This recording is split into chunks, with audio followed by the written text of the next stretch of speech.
Eh bien le bonjour, et bienvenue sur la chaîne des jouets et des hommes. Aujourd'hui, pour continuer les Star Wars Black Series de la série Mandalorian, nous allons regarder Quill. Quill est un ancien esclave Ugnaught qui a servi l'Empire Galactique. Il a travaillé toute sa vie et mis en œuvre ses compétences de mécanique et réparation pour gagner sa liberté. Il s'installe sur Arvala 7. Il y construisit une ferme pour capturer la moisissure et élever des blurgs. Quill est vite devenu un des personnages préférés de la saison 1 du Mandalorian, surtout avec sa petite phrase « I have spoken », ainsi ai-je parlé. On rencontrera pour la première fois les Ugnaught dans l'épisode 5 de la série originale de Star Wars, l'Empire contre-attaque. Il est à noter que dans la série de Mandalorian, Quill est incarné par Misty Rosas, et c'est Nick Nolte qui lui prête sa voix.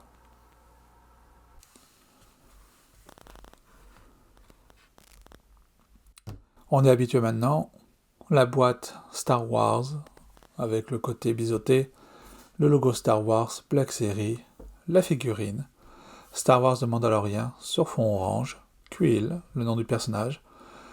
Attention, risque d'étouffement, 4 ans et plus, le logo Hasbro. Une jolie illustration du personnage avec des blurgs, un petit peu en haut, le nom du personnage, la même illustration. Une petite bio, c'est la figurine numéro 7 de la Wave des Mandaloriens.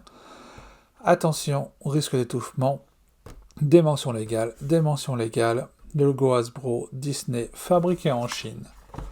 Mention légale et code barre.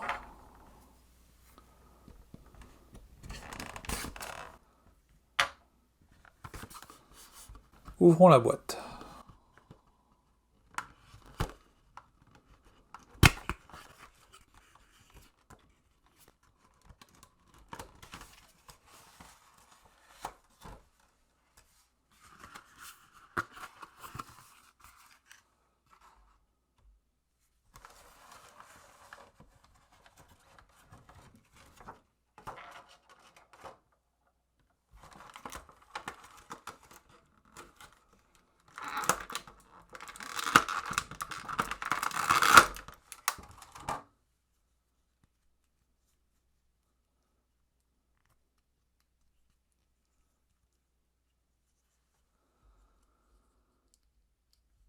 D'ores et déjà, on peut voir que c'est vraiment une très belle figurine.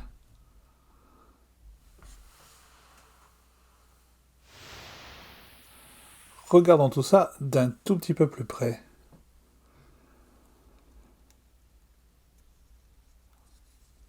Même si c'est un personnage totalement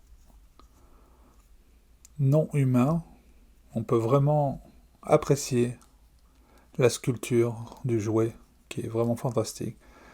Beaucoup de détails, la barbe, les sourcils,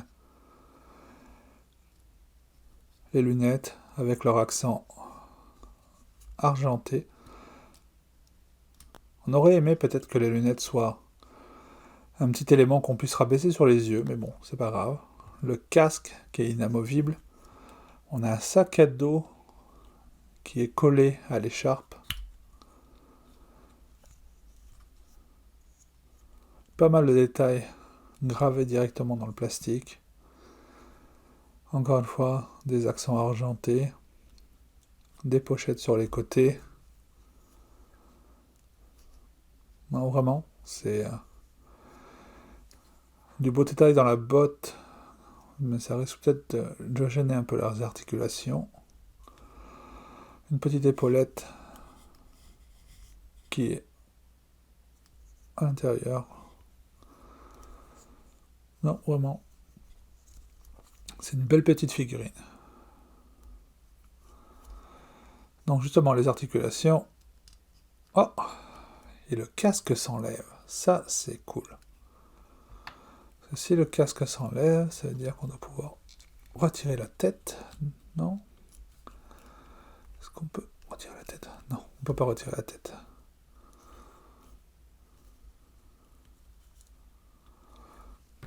Donc, côté articulation, On va pouvoir lever la tête. On va pouvoir baisser la tête. On n'a pas tant de jeu que ça.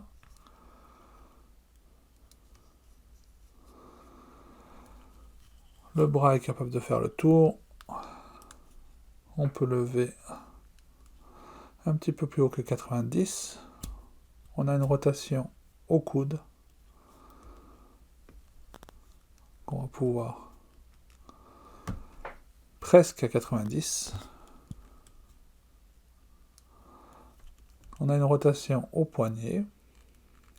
On peut avancer et reculer la main.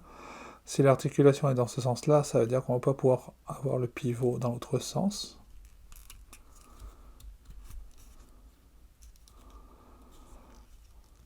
Une très légère articulation au torse. On va même considérer qu'elle est inexistante. Cette partie-là est un plastique séparé, légèrement mou, sur lequel est accrochée la ceinture et les pochettes sur le côté. À cause de la sculpture du derrière ici, on ne peut pas reculer la jambe, on peut l'avancer.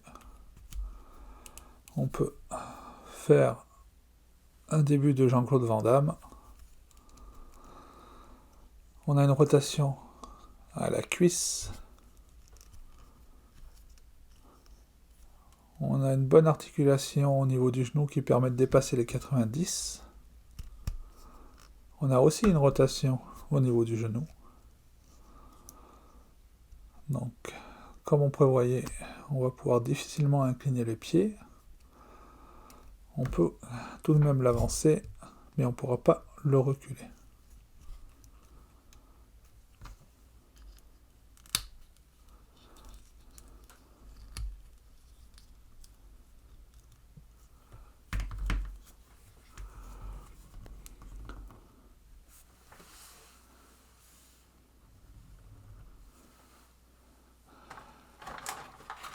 En termes d'accessoires, le personnage vient avec son fusil, équipé d'une lanière,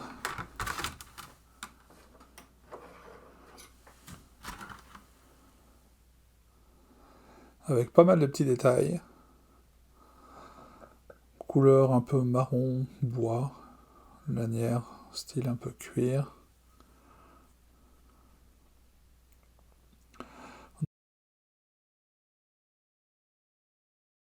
On aurait peut-être aimé quelques détails un peu plus métalliques en termes de couleur, mais ça fait la job. La lanière peut bouger, mais je ne pense pas qu'on puisse la retirer. On peut la faire glisser ici. Non, on peut pas la faire glisser ici.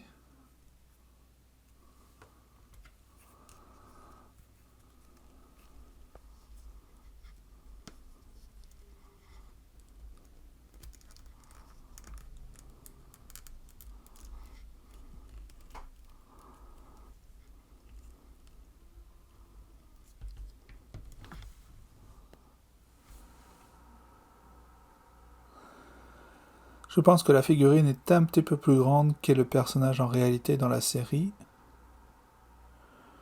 C'est pas très grave vu le niveau de détail, la réussite de la sculpture.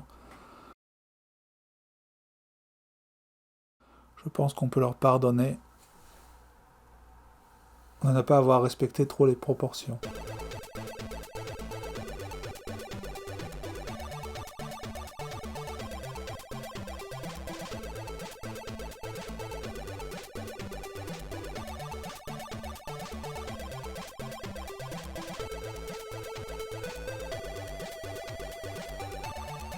Si vous avez aimé cette vidéo, cliquez sur like, laissez-moi un petit commentaire, abonnez-vous à la chaîne, et on se revoit à la prochaine vidéo. Bye bye!